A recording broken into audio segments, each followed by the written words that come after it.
नमस्कार, बहुत स्वागत है आप सभी का। मैं हूं आपके साथ ज्योति यादव। मार्च 2017 में जब उत्तर प्रदेश की कमान योगी आदित्यनाथ ने संभाली, तभी से उत्तर प्रदेश विकास के पथ पर है। पूरे प्रदेश में विकास की बहार दिख रही है और इसी कड़ी में साधना ग्रुप ने एक कार्यक्रम का आयोजन किया, जिसमें NEA भवन में प्रदेश के 250 उद्योगपतियों को एकत्रित किया गया और इस आयोजन में उत्तर प्रदेश के मुख्य सचिव मनोज कुमार सिंह ने अपनी उपस्थिति दर्ज कराई और उद्योगपतियों की समस्याओं को सुना।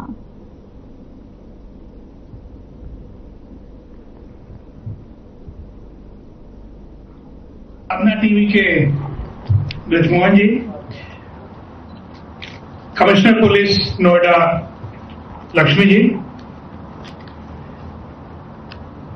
अध्यक्ष नोएडा एंटरप्रेन्योर एसोसिएशन, ट्रेजरर और बाकी ऑफिस बेयरर्स, नोएडा में काम कर रहे उद्योगपति साथियों, नोएडा प्राधिकरण के अधिकारी साथियों, मैं सबसे पहले धन्यवाद देना चाहूंगा और आभार व्यक्त करना चाहूंगा ब्रजमोहन जी का कि उन्होंने एक मौका दिया आप लोगों के बीच आने का। नोएडा 1976 में स्थापित किया गया। देश में बहुत कम उदाहरण है, बहुत कम राज्यों के पास ऐसे उदाहरण हैं कि उन्होंने एक नया शहर बसाया हो, नया शहर बनाया हो। और यूपी को ये सौभाग्य मिला है कि नोएडा, ग्रेटर नोएडा जैसे नए शहर को उन्होंने स्थापित किया। आप सबके जहन में नए शहर बनाने में एक चंडीगढ़ का नाम आता होगा, लेकिन वो इस तरह का इंडस्ट्रियल टाउनशिप, इंस्टीट्यूशनल टाउनशिप और इतने बड़े तादाद में और देश के और विदेश के हर कोने से आकर रहने वाले कॉस्मोपॉलिटन सिटी की तरह वो नहीं है। आप सबकी मेहनत और जो भी आपने यहाँ पर अपने आप को, अपने टाइम को, अपने रिसोर्सेज को इन्वेस्ट किया है, उसका नतीजा है कि नोएडा, ग्रेटर नोएडा आज की तारीख में इस मुकाम तक पहुंच पाया है। इसके लिए मैं सरकार की तरफ से आप सबका धन्यवाद देना चाहूंगा। एक चीज मैं और आपको बताना चाहूंगा कि उत्तर प्रदेश में जो पर कैपिटा इनकम है, वो एक तरफ ऐसे जिले भी हैं जहां लगभग ये 40,000, 50,000 रुपए प्रति व्यक्ति है, प्रति वर्ष किया है, जिसको हम पर कैपिटा इनकम कहते हैं। नोएडा की ये 6 लाख रुपए, तो ये देश में सबसे ज्यादा पर कैपिटा इनकम के लिए भी नोएडा जाना जाता है।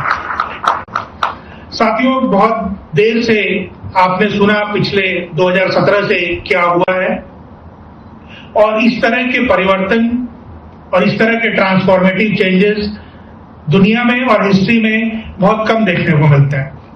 मैं आपको 1-2 आंकड़े बताऊंगा, आप खुद इसको जज करेंगे। उत्तर प्रदेश एकमात्र ऐसा राज्य है देश में जो पिछले 7 सालों में अपनी जीडीपी को 2 गुना से अधिक बढ़ाया है। 2017 में स्टेट की जो जीडीपी थी वो 12.5 लाख करोड़ की थी, आज ये लगभग 27.5 लाख करोड़ की है। ये कोई और स्टेट नहीं कर पाया। इस दौरान लगभग 4 करोड़ की आबादी बढ़ी है, हम 20 करोड़ से 25 करोड़ हुए हैं। इसके बावजूद उत्तर प्रदेश एकमात्र ऐसा प्रदेश है पूरे देश में जिसने अपने पर कैपिटा इनकम को भी 2 गुना से ज्यादा बढ़ाया है। 2017 में यहाँ की पर कैपिटा इनकम $600 हुआ करती थी, जो लगभग 40,000, 50,000 रुपए के आसपास है, और आज की तारीख में ये $1,300 है, जो कि लगभग 1.25 लाख रुपए के आसपास है। तो इस तरह के जो अचीवमेंट्स हुए हैं, ये सब आप सबकी, किसानों की और बाकी जो हमारे मजदूर साथी हैं उनकी मेहनत का परिणाम है। माननीय मुख्यमंत्री जी का सतत इस बात पे फोकस रहता है कि जो भी व्यवसाय है, जो भी इंडस्ट्री है, उनको कोई दिक्कत नहीं होनी चाहिए और उनको कोई परेशानी नहीं होनी चाहिए, चाहे वो क्लियरेंसेज हो या और भी कोई चीज को लेकर समस्या हो। इसीलिए हर स्तर पर एक मैकेनिज्म है जिसमें जो आपने ग्रीवांसेस बताए उनको रिड्रेस करने के लिए विभागवार और डिस्ट्रिक्ट लेवल पे district industries committee, divisional level पे, फिर स्टेट लेवल पे ये बनी हुई है। इसके बावजूद कुछ समस्याएं लोगों की रहती हैं और वो समय से हल करना हम लोगों का दायित्व है। मैं आपके कुछ सवाल लूं, उसके पहले 1-2 चीजें और आपको बताना चाहूंगा प्रदेश के बारे में। जो मैंने बताया कि हम लोगों की अर्थव्यवस्था लगभग 27.5 लाख करोड़ की है। इसमें आज की तारीख में 25% कंट्रीब्यूशन एग्रीकल्चर सेक्टर का है और 25% ही कंट्रीब्यूशन सेकेंडरी सेक्टर का है, जिसमें आपका काम और मैन्युफैक्चरिंग शामिल है। 50% का कंट्रीब्यूशन सर्विसेज सेक्टर का है। साथियों, पिछले कुछ वर्षों में जिस तरह के इन्वेस्टमेंट यूपी में आ रहे हैं और आए हैं वो कल्पना से परे हैं। और आज सुबह से जो एक मीटिंग चल रही थी उसमें सभी पूरे देश के सभी प्रदेशों के मुख्यमंत्री और गवर्नर आए हुए थे। माननीय प्रधानमंत्री जी की अध्यक्षता में नीति आयोग की जो एक गवर्निंग काउंसिल है उसकी मीटिंग सुबह से चल रही थी और इसी पर बात चल रहा था कि विकसित भारत 2047 में बनना है या बनाना है तो उसमें प्रदेश की क्या भूमिका होगी और वो कौन से स्टेट क्या करना चाह रहा है। आप सबने सुना कि $5 ट्रिलियन की एक टारगेट रखी है माननीय प्रधानमंत्री जी ने और उसी क्रम में माननीय मुख्यमंत्री जी ने $1 ट्रिलियन की एक अपनी टारगेट अपने स्टेट के लिए सेट किया है, जिस दिशा में हम लोग काम कर रहे हैं। साथियों, मैं आपको बताना चाहूंगा कि आज की तारीख में ये क्षेत्र नोएडा, ग्रेटर नोएडा और यमुना जिस तरह से टेक्नोलॉजी के लिए और हाईटेक मैन्युफैक्चरिंग के लिए जिस तरह से फैल रहा है, जिस तरह से मशहूर हो रहा है, वो बहुत कम इलाके इस तरह के हैं। और आज की तारीख में नोएडा लगभग 55% जो देश में मोबाइल बन रहे हैं वो 55% मोबाइल नोएडा में बन रहे हैं। अभी आपने सुना होगा फॉक्सकॉन और HCL का एक प्रोजेक्ट सैंक्शन हुआ है जो सेमीकंडक्टर के लिए है और अभी देश में कहीं भी सेमीकंडक्टर बनना शुरू नहीं हुआ है।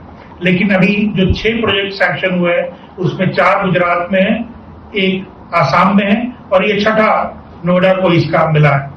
और इसमें जो इंडस्ट्रीज के साथ बात चल रही है जो सेमीकंडक्टर में काम करते हैं वो इस प्रोजेक्ट के सैंक्शन होने के बाद बहुत बड़े पैमाने पर आने की तैयारी करना। यहाँ की तस्वीर जेवर एयरपोर्ट के कंप्लीट होते ही बहुत तेजी के साथ बदलेगी।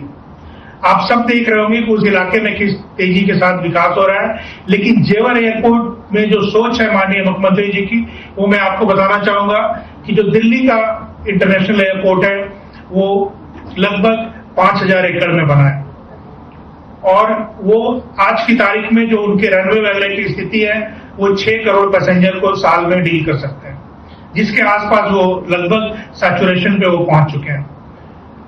ग्रेटर नोएडा यमुना में जो जेवर इंटरनेशनल एयरपोर्ट बन रहा है वो लगभग 11,000 एकड़ में बन रहा है और उसमें 6 रनवे प्लान किए गए हैं और फाइनली जब भी 10 साल 15 साल के बाद वो जब 6 रनवे फंक्शनल होंगे तो ये 20 करोड़ पैसेंजर को हैंडल करेगा साल। अब आप समझ सकते हैं आज की तारीख में पूरी दुनिया में सिर्फ 2 इंटरनेशनल एयरपोर्ट ऐसे हैं जो कि 10 करोड़ से ज्यादा पैसेंजर हैंडल करते हैं, यानी 100 मिलियन से ज्यादा पैसेंजर हैंडल करते हैं। एक अटलांटा है और दूसरा इस्तांबुल है। इस्तांबुल एयरपोर्ट लगभग 18,000 एकड़ में बना हुआ है। ये दुनिया में सिर्फ 2 एयरपोर्ट हैं जो अभी 10 करोड़ से ज्यादा पैसेंजर हैंडल करते हैं। लेकिन जो माननीय मुख्यमंत्री जी की सोच है, जेवर इंटरनेशनल एयरपोर्ट जब पूरे पीक पे होगा अपने डेवलपमेंट के तो 20 करोड़ पैसेंजर को हैंडल करेगा, पूरे इलाके को बदलेगा। आज की तारीख में एक्सप्रेसवेज जो यूपी के पास हैं, अभी गंगा एक्सप्रेसवे बन रहा है जो लगभग 594 किलोमीटर का है और उसके बनने के बाद देश में जितने एक्सप्रेसवे हैं उसका 55% से ज्यादा हिस्सा उत्तर प्रदेश के पास होगा एक्सप्रेसवे का। ये अपने आप में बहुत बड़ी उपलब्धि है और कई राज्यों से टीमें आती हैं यूपीडा के और एक्सप्रेसवे बनाने वाली जो अथॉरिटी है उसके काम को देखने के लिए और समझने के लिए कि कैसे ये 50-100 लोगों का एक जो ये सेटअप है यूपीडा वो इतने बड़े बड़े प्रोजेक्ट कैसे कर रहा है। जैसे गंगा एक्सप्रेसवे लगभग 36,000 करोड़ का एक प्रोजेक्ट, कैसे साल भर में आप 20,000 एकड़ जमीन एक्वायर कर रहे हो और कहीं भी किसानों के साथ उस तरह की विवाद नहीं हो रही है, आप एक्सप्रेसवे भी 2 साल 2.5 साल के अंदर तैयार करके और डिलीवर करना। तो काफी परिवर्तन हुआ है लोगों की सोच में प्रदेश के और काम करने के तरीके में और नजरिए में। अब मैं इन सवालों पे आऊंगा जो आपने रखे हैं। नोएडा एंटरप्रेन्योर एसोसिएशन को मैं काफी पहले से जानता हूं क्योंकि मैं यहाँ पर डीएम भी रहा हूं कुछ समय के लिए और मैं सीईओ भी रहा हूं ग्रेटर नोएडा में। तो मेरा ताल्लुक एंटरप्रेन्योर एसोसिएशन से रहा है और होता रहा और मेरी बातचीत इनसे चलती रही है। साथियों, सरकार का जो भी सोच है कि इतने नियत समय में बन के तैयार होना चाहिए, अगर आपने प्लॉट लिया है तो उसके पीछे नियत या सोच परेशान करने की नहीं है। सोच ये है कि अगर आपने लैंड लिया है जो कि आज की तारीख में सबसे वैल्यूएबल एसेट है, तो उस पर आप इन्वेस्ट करें और प्रोडक्शन का काम करें और आगे बढ़ें। ये आप सबका भी अनुभव होगा, ये हम लोग का भी अनुभव है। किसी साथी ने अभी बताया भी कि बहुत से लोग इन्वेस्टमेंट की दृष्टि से लैंड को ले लेते हैं और फिर इंतजार करते हैं कि उसका रेट बढ़े और हम उसको फिर बेच के निकल जाएं। उसमें दोहरा नुकसान होता है प्रदेश का। एक तरफ वो आदमी जो खुद प्रोडक्शन करता और वो जिस कदर से उस जमीन पे इन्वेस्टमेंट करता, वो इन्वेस्टमेंट के लिए जिसने लिया है वो नहीं करता उस तरह से। दूसरा, अगर इस तरह के इन्वेस्टर जो कि काम करने को आतुर हैं, इनके पास जमीन होती तो कहीं ज्यादा इन्वेस्टमेंट होता, कई लोगों को नौकरी और काम मिला होता। तो इसके पीछे मंशा सिर्फ ये है और सोच सिर्फ ये है। जो यूनिफाइड पॉलिसी बनाई गई है उसके पीछे मंशा ये थी कि आज की तारीख में एक ही काम के लिए नोएडा में नियम अलग है, ग्रेटर नोएडा में नियम अलग है, यमुना में नियम अलग है। तो इसका फायदा किसको होता है? इसका फायदा उनको होता है जिनको कंफ्यूजन में फायदा होता है। यानी जो नीचे के लोग ऑपरेट कर रहे हैं, आपको एक ही काम के लिए कुछ कागज देंगे, कभी दूसरे काम के लिए कुछ कागज देंगे। और हर मुद्दे पे, आपने एमलगमेशन की बात की या डिवीजन की बात हो, हर मुद्दे पे अगर आप देखेंगे तो 1976 से लेके और अभी तक 50 आदेश हो रखे होंगे। तो आपको सामने वाले को जैसा आदेश देने का मन करता है वो निकाल के वो दे देता है कि इसमें ये लागू होगा। इन समस्याओं को दूर करने के लिए यूनिफाइड पॉलिसी बनाने का निर्णय लिया गया कि भाई ये पॉलिसी है, ये दुनिया में सबके हाथ में होगी, तो आप पढ़ सकते हैं इसको। बट आपने जो भी समस्याएं इसके बारे में बताई हैं, हम लोगों ने कुछ चेंजेस पिछली बोर्ड मीटिंग में भी किया था। आपने जो बनाया है नोट वो आप हमें देंगे। हम इस बार की जो बोर्ड मीटिंग होगी ये अलग से बोर्ड मीटिंग करके और फिर ये चेंजेस हम लोग की मंशा से चीजों को स्ट्रीमलाइन करने का है और आपके ध्यान में और आपके संज्ञान में सही बात हो ये है। अब ये किताब आपके हाथ में होगी तो फिर कोई आपको 1990 का कोई आदेश निकाल के नहीं देगा, क्योंकि इस आदेश में पिछले सारे चीज सुपरसीड कर दिए गए हैं कि आज से यही लागू है। ये इसके पीछे मंशा है। अमलगमेशन को डिवीजन करने की बात आई थी। देखिए, डिवीजन एक अलग मसला होता है। उसमें क्या है कि एक इंडस्ट्रियल प्लॉट अगर हमने 50 एकड़ का किसी को अलॉट किया तो उसके पीछे यह है कि आप प्रति एकड़ 5 करोड़ या 7 करोड़ रुपए इन्वेस्ट करेंगे उस इंडस्ट्री में या उस प्रपोजल में, उस प्रोजेक्ट में इतना इन्वेस्टमेंट होना चाहिए, तब आपको 50 करोड़ रुपए मिलेंगे।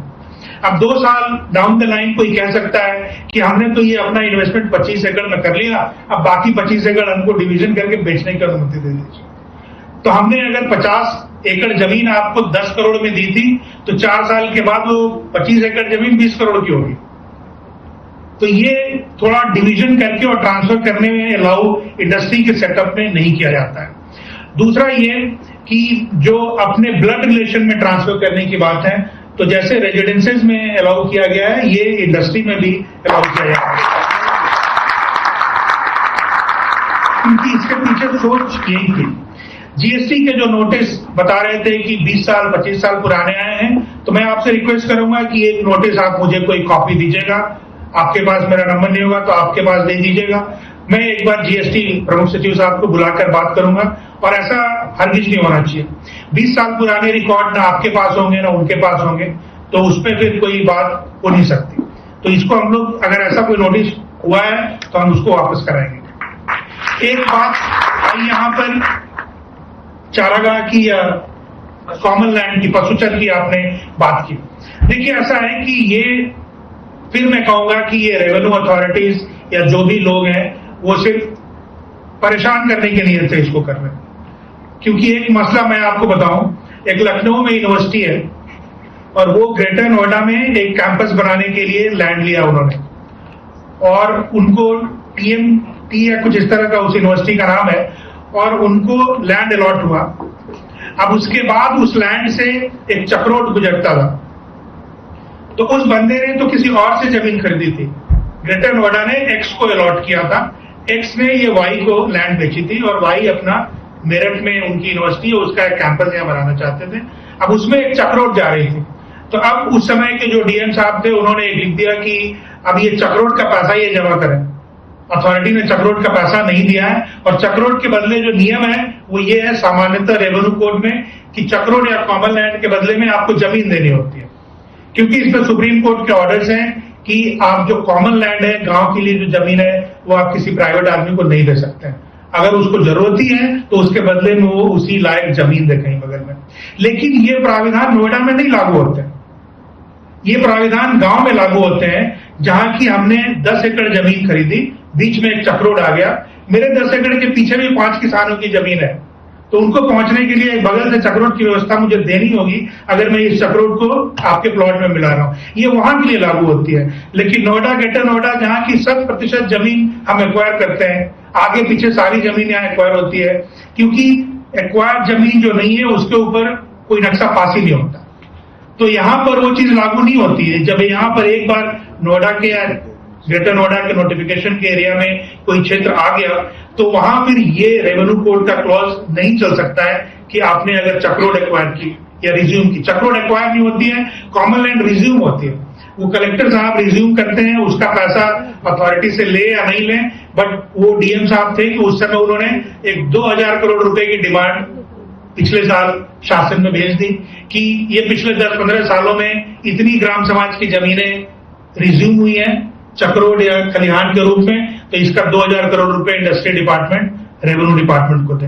अभी उसमें एक कैबिनेट नोट हम लोग चला रहे हैं कि वो देने की जरूरत नहीं है और वो उसको माफ किया जाता है। इसी तरह ये जो चारागाह की जमीन है, चारागाह की जमीन अब वो चारागाह नहीं रही। जिस दिन वो नोएडा में नोटिफाई हो गई और वो नोएडा के द्वारा एक्वायर या रिज्यूम होके प्लॉट में कन्वर्ट करके किसी को अलॉट कर दी गई, अब वो चारागाह नहीं है, वो इंडस्ट्रियल प्लॉट है। तो इस तरह का कोई भी अगर नोटिस है तो आप मुझे दे दीजिए, it will be simply withdrawn. इसमें कोई ऐसा बहुत बड़ा इशू नहीं है। More than 100 notice. हाँ, नहीं, आप मुझे दीजिए, वो सारे विड्रॉ होंगे, उसमें कोई दिक्कत नहीं है। ये आपके कुछ सवाल थे। एक आपने बताया प्लॉट के बारे में। देखिए, पहले यहां पर सारे प्लॉट ई ऑक्शन होते थे। मैंने काफी लड़ाई करके और ऑक्शन हटाया, क्योंकि हमने ये तर्क दिया था माननीय मुख्यमंत्री जी को कि अथॉरिटी जो भी जमीन डेवलप करती है तो उसमें मैक्सिमम पैसा लेती है ग्रुप हाउसिंग से और कमर्शियल प्लॉट से। कमर्शियल और ग्रुप हाउसिंग से पैसा लेके और इंडस्ट्री के प्लॉट को सब्सिडाइज करती है। तो एक तरफ आप प्लॉट को सब्सिडाइज कर रहे हो और दूसरी तरफ ऑप्शन कर रहे हो। ऑप्शन का मंशा होता है कि ज्यादा से ज्यादा पैसा निकालें, तो फिर आप सब्सिडाइज ही क्यों कर रहे हो? तो हमने ये कहा था कि इंडस्ट्री की लैंड हमेशा अलॉट होनी चाहिए, क्योंकि अगर हम सामने वाले की शक्ल नहीं देख रहे हैं कि ये इंडस्ट्री चलाएगा नहीं चलाएगा, तो क्या फायदा इस लैंड को देने का। और वही हो रहा है। कुछ दिनों के लिए ये लागू हुआ, वो ऑर्डर विड्रॉ किया गया और उसी बीच नोएडा में 14 या 17 प्लॉट अलॉट हुए, वो इंटरव्यू से अलॉट हुए, और उसके बाद तुरंत फिर वहां पर कुछ लोग लगे और कि नहीं, ये ऑक्शन ही होगा, ऑक्शन ही होगा। तो काफी संघर्ष हुआ। फिर बीच का रास्ता ये निकला कि 8000 तक ऑक्शन होगा, 8000 के ऊपर ऑक्शन नहीं होगा। तो मैं चाहूंगा आप लोगों की बात मैं फिर से माननीय मुख्यमंत्री जी के सामने रखूंगा, क्योंकि मेरा ये फर्म बिलीफ है कि अगर आप आमने सामने बैठेंगे नहीं तो आप समझ नहीं सकते कि ये बंदा इंडस्ट्री लगाने के लिए जमीन ले रहा है या इन्वेस्ट करने के लिए जमीन ले रहा है। और फिर इंडस्ट्री की लैंड बिना देखे हुए देना कोई मतलब नहीं है। दूसरी एक और चीज हमने कही थी कि आजकल जो स्टेट्स के बीच कंपटीशन है इंडस्ट्री को अट्रैक्ट करने के लिए, अब सिंगूर से टाटा नैनो गुजरात शिफ्ट हुई थी तो उनको 1 रुपए में वो जमीन मिली थी। उन्होंने क्यों नहीं ऑप्शन किया? अगर फॉक्सकॉन यहां पर आना चाहता है और मैं उसको कहूं कि मैं लैंड ऑप्शन करूंगा, कभी नहीं आएगा। सैमसंग को भी अगर हमने ऑप्शन करके दिया होता तो आज की तारीख में नहीं आता है, और आज की तारीख में नहीं होता तो हम नहीं कह पाते चौड़े होकर कि सबसे ज्यादा मोबाइल हम बनाते हैं। आज की तारीख में यूपी जो सबसे ज्यादा मोबाइल बना रहा है वो सैमसंग की वजह से। बाद में ओप्पो आ गए और बाकी लोग भी आ गए, बट वजह तो सैमसंग ही है। तो साथियों, मैं ये कहना चाह रहा था कि लैंड का, इंडस्ट्रियल लैंड का हमेशा अलॉटमेंट होना चाहिए। अभी एक नई खबर आपने पता नहीं देखी कि नहीं, बट विशाखापट्टनम में टीसीएस को उन्होंने 21 एकड़ जमीन 99 पैसे में दी। तो जब इंडस्ट्रीज को अट्रैक्ट करने के लिए स्टेट्स के बीच ये कॉम्पिटिशन है, फिर दूसरी तरफ आप ऑप्शन करने की बात कर रहे हो, तो ये सारे तर्क रखे गए, एक बार और से वहां कोशिश की जाएगी एंड वी विल ट्राई की। अच्छा, ये पॉइंट आपने बहुत अच्छा बताया और मैं आपसे रिक्वेस्ट करूंगा जो एसीओ साहब बैठे हैं यहाँ पर कि ये हम लोग अगली बोर्ड में रख सकते हैं। वैसे थोड़ा सा प्रेफरेंस उनके लिए है जो ऑलरेडी यहाँ पे फैक्ट्री चला रहे हैं, बट ये जो आपका कहना है कि 8 साल 10 साल से चला रहे हैं और आज तक इनको प्लॉट नहीं मिला, तो जो हमारे पास यूनिफाइड गाइडलाइन है उसमें और उसमें ही उसी में है ये अलॉटमेंट का प्रोसीजर और क्या मार्किंग होनी है किस काम के लिए, तो इस तरह के पॉइंट्स पे हम ज्यादा मार्क रख सकते हैं। और एक पॉइंट ये भी डाल सकते हैं कि कैसे इसको स्क्रीन आउट किया जाए कि जो ऑप्शन अगर हो ही रहा 8,000 स्क्वायर मीटर के नीचे, तो उसकी कैटेगरी ऐसी हो कि एक कैटेगरी में जो 8 साल 10 साल से काम कर रहे हैं वो लोग हों और दूसरे में नए लोग हों, क्योंकि अगर तुरंत कंपनी जो रजिस्टर करके और उसमें बिड में आते हैं उसमें तो काफी लोग इन्वेस्टर होते हैं, बट आप एंड ऐसा नहीं कह सकते हैं क्योंकि फिर नए लोगों को मौका नहीं मिलेगा। ये लॉजिक आएगा कि आप अगर तुरंत रजिस्टर करने वाले को नहीं दे रहे हैं तो मतलब नया कंपनी कोई कैसे बनाएगा और कैसे चलाएगा। तो हम लोग इसको 2 भागों में टोटल अवेलेबल लैंड को बांट सकते हैं, इस तरह की कोई व्यवस्था के बारे में भी सोच सकते हैं। अभी जो इंडस्ट्री की लैंड है उसका टोटल पैसा देने का कितना समय देते हैं हम लोग? सर इस पे 2 प्लान है सर। एक तो अगर वो तो 2% का रिबेट है। हाँ। और सेकंड प्लान है कि 60 दिन में सर 40% पैसा देना है और बाकी 8 किस्तों में 4 साल में देना। 4 साल में देना है। अलॉटमेंट के बाद में आपके पास है ना 2 ऑप्शन है। Yes. आप पहला ऑप्शन ले तो अगर 90 दिन में आप दे सकते हैं तो आपको 2% की रिबेट मिल जाती है। अगर आप 4 साल में देना चाहें तो आपको 60 दिन के अंदर 40% पैसा देना है और बाकी 8 किस्तों में 4 सालों में देना है। ये सबके लिए अवेलेबल रहेगा। बिल्कुल ये आप हाँ बिल्कुल है। आप आएंगे परसों मेरे सामने, आपको मैं बता दूंगा। ये अच्छा पॉइंट है और मैं इसको यूपीपीसीएल के साथ टेकअप करूंगा। एक बार अच्छा इन्वेस्टमेंट करके और उनके फायदे की बात है, उनके फायदे की शुरू हुआ था पर वो सीबीआई इंक्वायरी और ये इंक्वायरी में जो ज्यादा तरीका मुकदमा बना, इस चक्कर में बंद हो गया। ओहो, ये पहले शुरू हुआ था, अंडरग्राउंड केबलिंग हुई थी और अंडरग्राउंड केबलिंग पूरे नोएडा में होनी थी, पर उसके बाद जब ये सब चक्कर पड़े और जेल में जाना वाना पड़ा अथॉरिटी और ये सब मिलकर सब तब ये बंद हो गया। मैं इसको फिर से एक बार पिकअप करके बात करता हूँ। 1912 एक्सप्लोसिव ग्रोथ का ऑप्शन मिल रहा है सर, तो हमारे को क्या जमीन जो है हमारी करंट प्रोजेक्शंस के हिसाब से बहुत ज्यादा चाहिए, लेकिन हमारी जो कैपिटल है उनका सपोर्ट नहीं करती। तो अगर मेरे को जैसे ऑप्शन से हमें 100 करोड़ 200 करोड़ के प्रोजेक्ट बनाने का ऑप्शन आता है, ठीक है, उसके लिए मुझे जमीन चाहिए 8,000 10,000 स्क्वायर फीट। ठीक है, लेकिन उसके लिए सर मैं इमीडिएट पैसा नहीं दे सकता 4 साल में, मुझे कम से कम 10 साल का प्रावधान। ओके, ठीक है, मतलब है कि आप तीसरा कैटेगरी बनाने को कह रहे हैं इस तरह की डीप टेक। ठीक है, विल सी दैट। सर एक मैं खास तौर से मैं जोड़ना चाहता हूँ कि ये सारे लोग जो है वो नोएडा के हैं और जो एंटरप्रेन्योर्स हैं यहाँ पे सर, क्योंकि हमारे साथ हमने आज एक विशिष्ट अपने अतिथि को अपने साथ यहाँ बुलाया था। ये सेवा जी हैं और ये बेसिकली अभी मिडिल ईस्ट में उनका काम था और ये यहाँ पे काम कर रही है।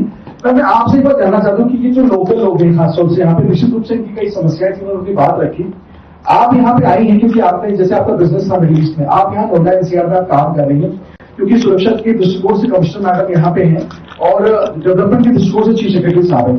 आप कुछ कहना चाहती हैं, आपको क्या लगता है कि पूरे विकास के स्तर में क्या बदलाव आप महसूस करती हैं या उत्तर प्रदेश में आप क्या देख रही हैं? क्योंकि आप सही बाहर से इसलिए मैं जरूर एक सवाल की बात रखना चाहूँ। सबसे ज्यादा जो मैं फील कर रही है तो रोड आपको बहुत बेटर हो गई है। पहले जो हमें ट्रैवल करने में 2-3 घंटे लगते थे, लाइक पहले हम गाजियाबाद में कुछ काम कर रहे थे, वहां जाने में 2-3 घंटे लगते थे। अब डेली मेरठ एक्सप्रेस से अगर मेरे को दिल्ली से जाना है गाजियाबाद, देखिए 1% 2% शेयर ट्रांसफर होने में कोई ट्रांसफर चार्ज नहीं लगता और उसकी जरूरत भी नहीं बनती है। खबर लखनऊ से है जहां राजीव कृष्ण को योगी सरकार ने नया पुलिस महानिदेशक नियुक्त किया है।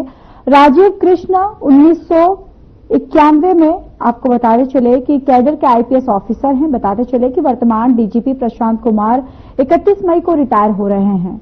अनुमान लगाया जा रहा है कि डीजीपी प्रशांत कुमार को सेवा विस्तार मिल सकता है, लेकिन देर शाम योगी सरकार ने राजीव कृष्ण के नाम पर मुहर लगा दी है।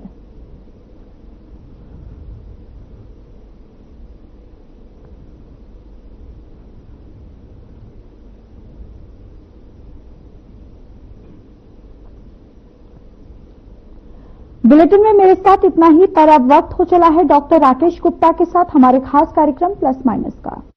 नमस्कार दोस्तों, परमाणु संपन्न होने के बाद भारत और पाकिस्तान जिस तरह से